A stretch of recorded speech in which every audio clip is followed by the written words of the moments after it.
Invoking superclass constructors. Constructors are not inherited, but when classes are inherited, the chain of calls to the constructors of these classes begins from the main superclass. By main superclass, we mean the object class. This means that constructors are invoked in order, beginning with the object class.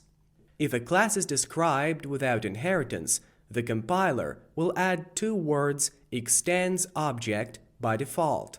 When creating an object of the person class, super specifies that a constructor of the object class will be invoked first, and then a constructor of the person class will be invoked. By default, the compiler will put this line here. It will always be inserted in case it is not present. We cannot indicate any other line before the line with super. Or we will get a compilation error. This is because a line with code in front of super can potentially lead to the branching of invocations, that is, the absence of a direct invocation. This means that we should always have super here and nothing else. It is impossible to skip the invocation of the constructor of the direct superclass if we have an inheritance chain. For example, when B extends A and C extends B, that is, C cannot directly invoke a constructor of the A class. Super.super does not work.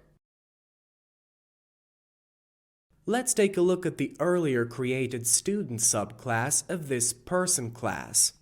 Now we will define the required set of invocations of the superclass constructors.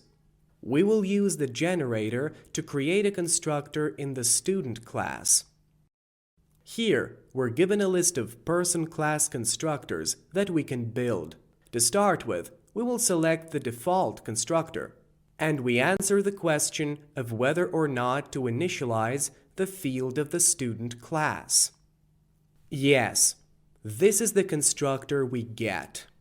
By default, the compiler will add super here. That is, the default constructor of the person class will be invoked. If we want to initialize the fields of the person class explicitly, meaning that we do not want to use the default constructor of this class, then we can, for example, invoke the constructor of the person class which initializes the two fields. Then we get a constructor of the student class with the following parameters: ID, name, and year of study. And here, we invoke the constructor of some person class through super, which accepts the ID and name.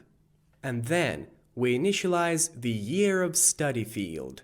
So, if we want to invoke a constructor with the parameters of the superclass, we must specify it.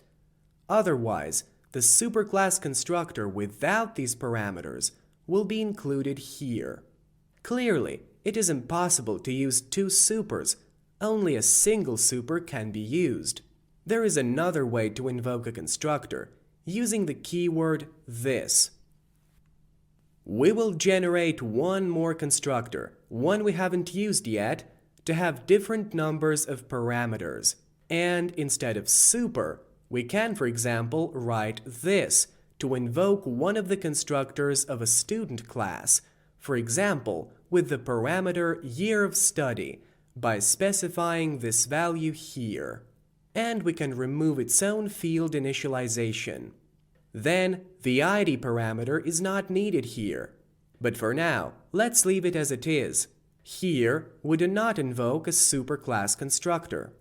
This constructor of the student class invokes its own constructor, which then invokes a constructor of the superclass. It is impossible for all constructors of the same class to be invoked with this. If all constructors include a call to another constructor of the same class through this, they all refer to each other. They do not invoke the constructor of some superclass, which will lead to a compilation error. For example, I can now remove this constructor and specify an invocation with two parameters for this constructor. And we get an error right away, meaning that we should invoke at least one constructor of the superclass. This is the wrong approach. If we delete this, the error disappears. The constructors cannot be declared with the modifiers final, abstract, static, native, and synchronized. Only access modifiers can be used. It is impossible to override the constructors, since they are overloaded and invoke each other. We can declare all of them with public modifier or without it. This will not affect anything. It doesn't matter what access or what superclass constructor is used.